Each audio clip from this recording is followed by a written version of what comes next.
Alright, hey guys, so real quick, we'll get right into this. We're going to be running through the DarkHeart Thicket, kind of doing dungeon stuff at this point, because, well, I haven't really got to do many of the dungeons in here, and the main one, I think I've done 4, and those were only the ones that were, what was it? Those were the ones that, what was it? The quests for the actual, the quest for the zones. Each one of them near the end gives you a quest for a dungeon. To go do it, go get a big artifact thing. Not with your actual artifact weapon. I don't know exactly how it's been about a month since I've played beta. I've been trying to keep myself from spoiling everything in beta, and, well, here we are again. But I think I've already done this one, so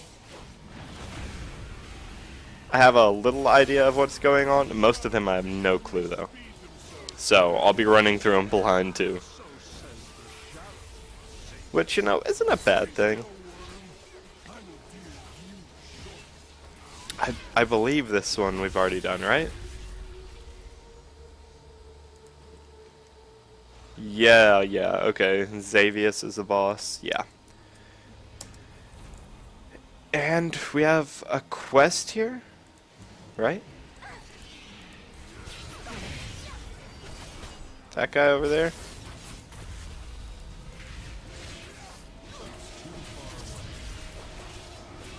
So I don't know exactly how I'm going to do these.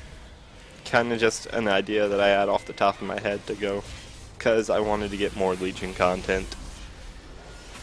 Since we're finally back being able to record stuff, so, you know, why not this? They're just running through stuff real quick. I might try tanking a couple of these, so I can actually kind of learn the boss fights, because as, what is it, as DPS you kind of just don't stand in the fire and you're pretty much good. So this guy looks like a mini-boss, it seems. Pretty much everyone has a quest for him.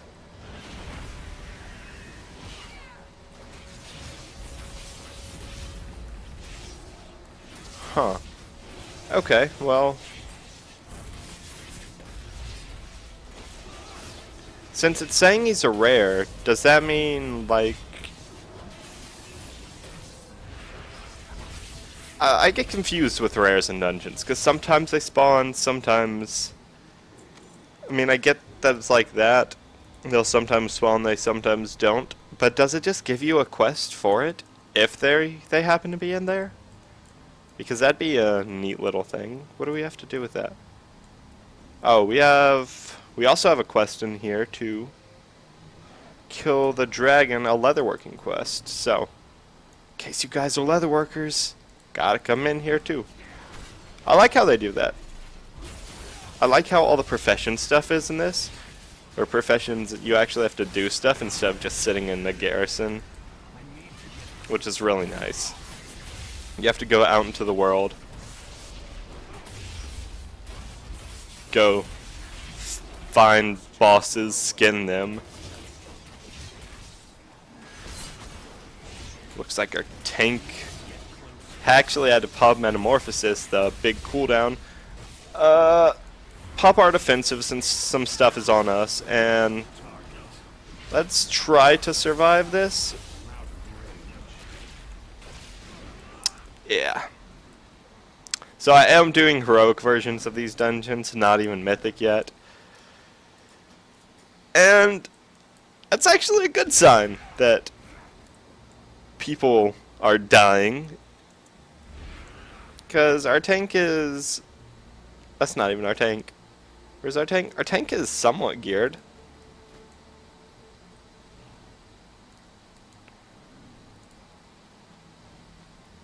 I mean, just...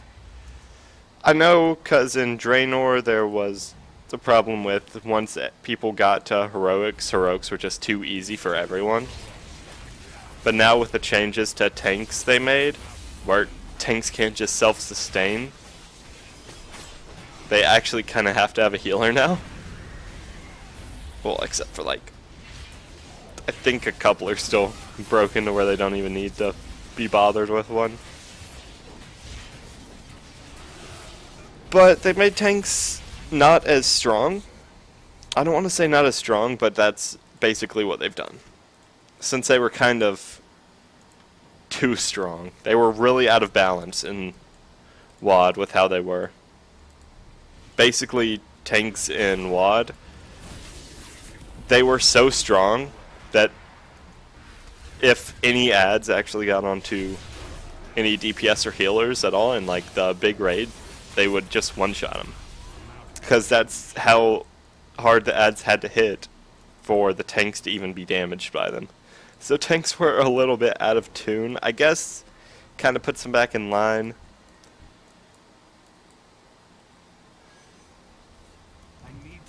It's just, there we go. Silence them.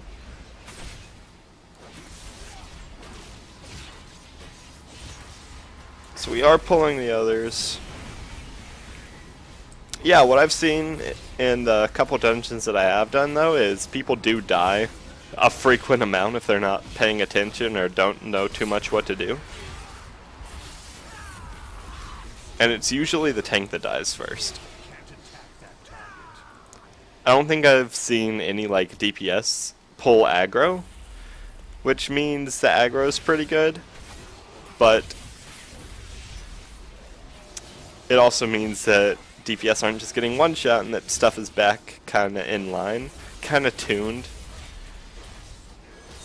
to what it is, which is good, which is good. So yeah, we're about at the second. Is this the first boss? This is the first boss. So on the ones that I know of, I can kind of give a rundown of what happens. Like I said, I actually haven't been tanking at all in any of these, so I don't know the fights particularly well. Since I've only done them once, don't have to pay much attention as a DPS. But it looks like he just leaps onto different people, giving them maybe a debuff. I know I got a debuff right there from something, so I want to try to stay out of the way until the debuff's gone, because it does increase my damage taken.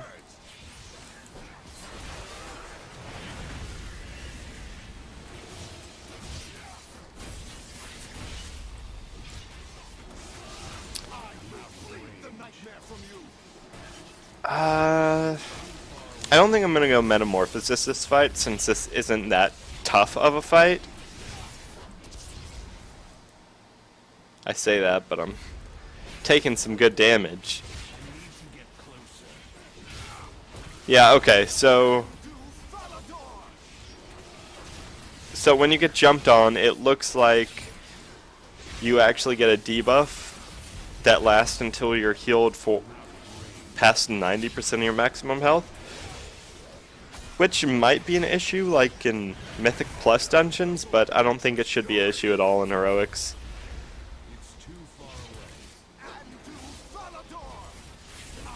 There we go.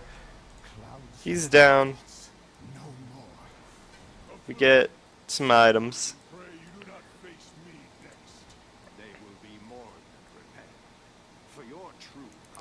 I believe to get into the heroic dungeons you have to be item level 8, 10, which isn't really hard to get. Most of it you can just get from doing the world quest. I think that's what they're called, just world quest. But you actually get gear pretty easily. Like up until, when is it? Probably past like 8:35, I would say, is when you actually have to start doing a good bit of other stuff like raids and Mythic Plus for your gear. But that's just like the highest I've seen from the world quest is 835.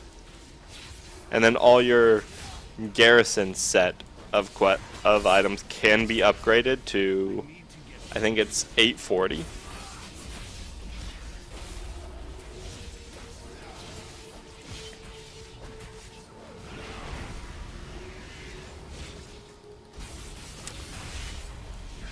Alright, so just continue to AoE these guys, stay out of all the stuff on the ground, and hopefully don't pull that other pack.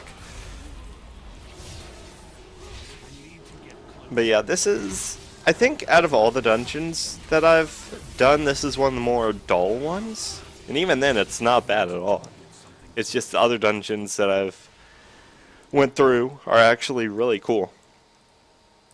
I like how they've done the dungeons this time around. It just, you know, it's a little different going from pulling like from boss to boss to just one, maybe 2 packs, which I'm sure it'll go back to where it's pulling boss to boss before the end of the expansion, since it's always like that. But, you know, maybe it might be different this time.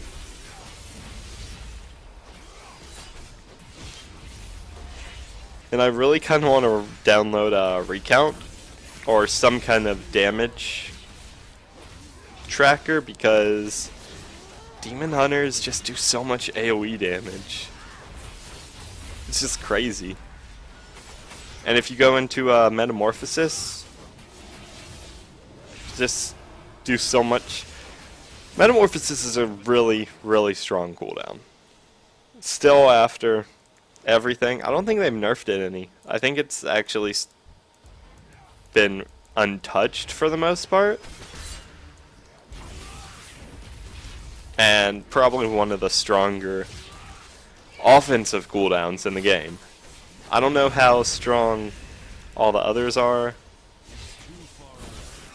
but this one is kinda crazy.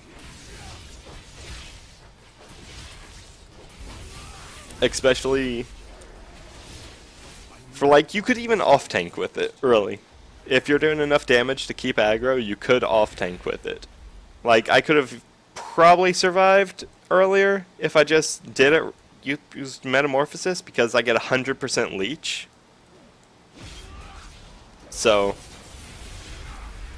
if something happens to the tank, we'll pop Metamorphosis again, and we'll try to actually off-tank the stuff, see what we can do there.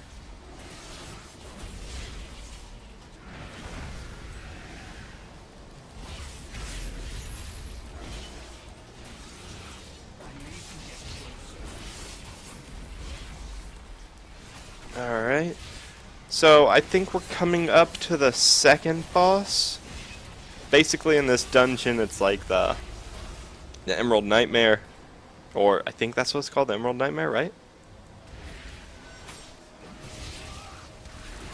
But basically, Xavius has corrupted everything, and it pretty much tells all that happened during the Asuna, is that it? Here. Valshura. The Valshura questline, probably my favorite zone so far. I really like that zone. There's so much lore in it. A lot of stuff about the Emerald Dream, Malfurion, Cenarius, all of them, Ysera, they're all there. I'm rooted. I need to get rid of those.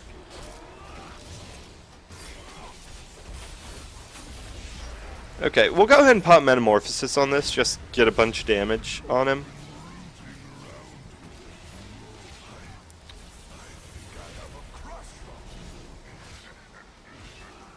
Just ignore the roots.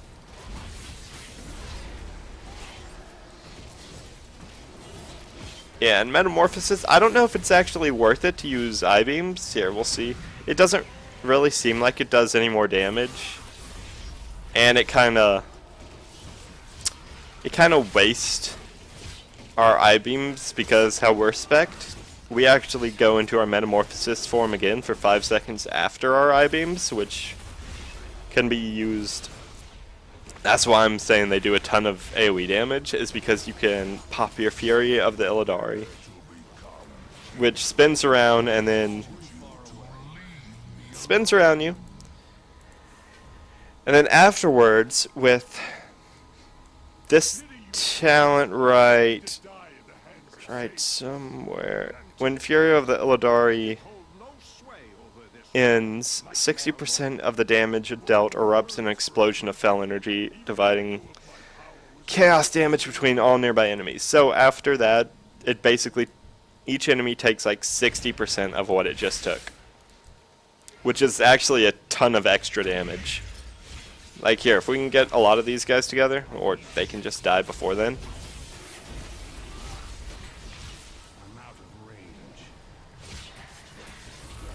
So that's our big AoE thing. You pop Fury of the Illidari, I'll do it right here. I-beam, and then Blade Dance, or Death Sweep, the upgraded form. And then you can also spec into where if you wanted to go kind of a Fell Rush build, where you could use that like more often and do more damage with it, because it actually does a good bit of damage. And I like having the mobility as like a part of the rotation. I think that's a really cool idea. Like having a high mobility class that actually uses their mobility for damage as well. It's just a really cool idea that I think is done pretty well with the Demon Hunters.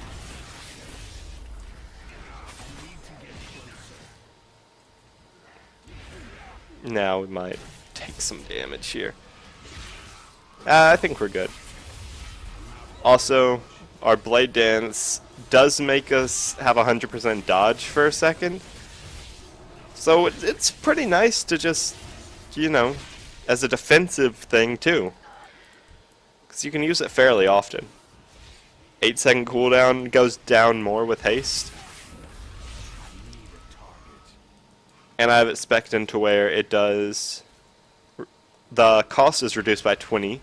So it is only a 15 Fury cost.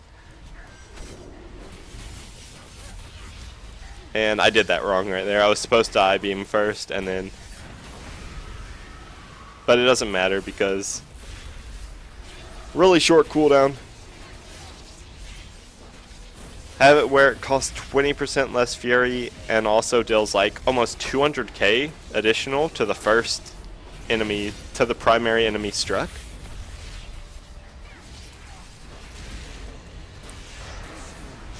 We are taking a good bit of damage here.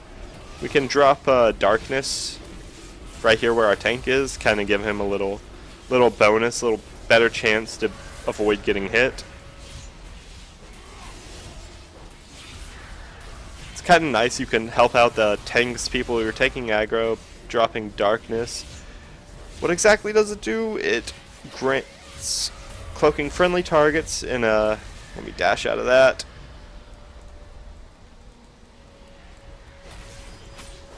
Alright, get back in there, keep doing some damage.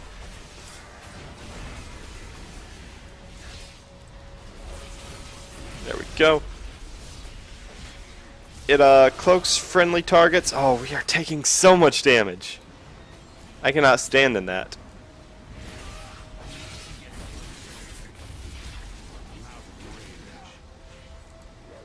Okay.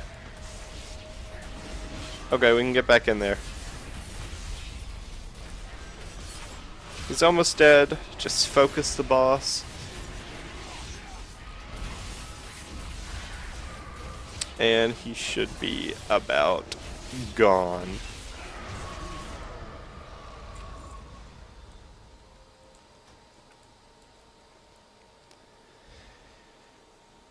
But yeah, Darkness, trying to go through it the whole fight.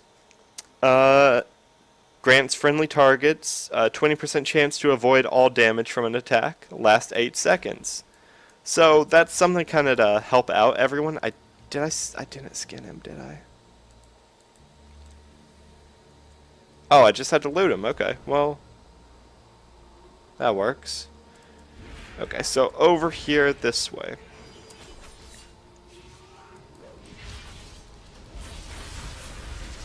Now, I don't know how exactly I want to do this yet. Here, let's drop our big AoE.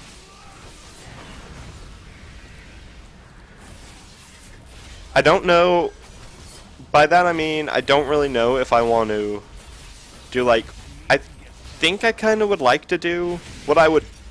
Okay, let me just start over. What I would like to do on this is show you guys how all the dungeons work and just do a quick run through of all of them. Because the dungeons won't take more than 30 minutes each, for sure. Right? Hopefully. But what I would really like to do is do a new class, or at least a different spec every time, so I can kind of show you guys how different stuff works instead of just the Havoc Demon Hunter, which is honestly what I would, probably all I would play, but, you know, kind of show you guys how the other classes work in dungeons. I do want to try tanking as a Demon Hunter, because it does look pretty fun. It seems almost like a caster tank, from what I've seen. It's kind of odd, but that's what it does seem like. I haven't played much of it, but we'll definitely see soon, because I would like to do that. I'm going to do at least one of them as a Vengeance Demon Hunter for sure, because I do want to learn at least how to vaguely play Vengeance Demon Hunter, in case I need to, because I probably will be maining Demon Hunters.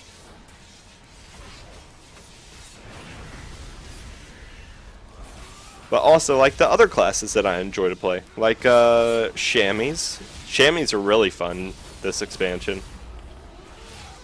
Enhancement feels really good. Probably the best out of all of them, or at least the most changed. Elemental actually feels a lot smoother, because I know last expansion was just not really enjoyable to play. It felt really clunky and just overall not too great.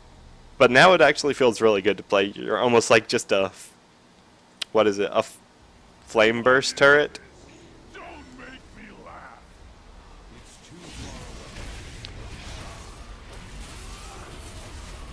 And maybe do something with pallies. Although I haven't been too much of a fan of pallies for this expansion.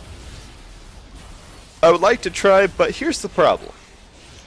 I currently only have the Demon Hunter at level 110 because I didn't want to burn myself out before the game came out.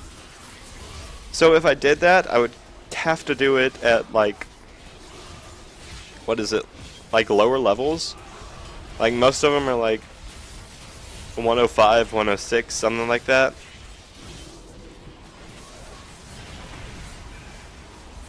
But I was thinking about doing that. Like, sure, it won't be as hard, but it'll still give you guys, like, an idea of how the dungeon's gonna work. Why am I silenced? What? No, was it just that area? That looked like Healing Rain.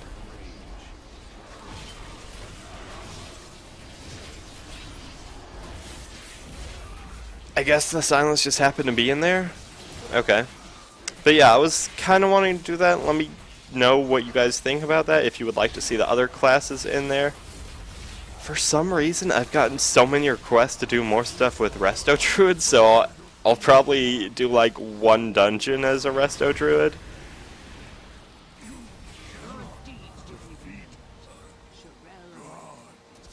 So, yeah, let me know about that, what you guys would like to see. If not, the next one I'll probably just do Vengeance Demon Hunter. I'll try that out a bit, make sure, take a look around. But yeah, that was, what was this? The DarkHeart Thicket. Thank you guys for watching, and we will be back with more soon. I don't think we'll do any in specific order. Just gonna hit random because it's the quickest. Alright.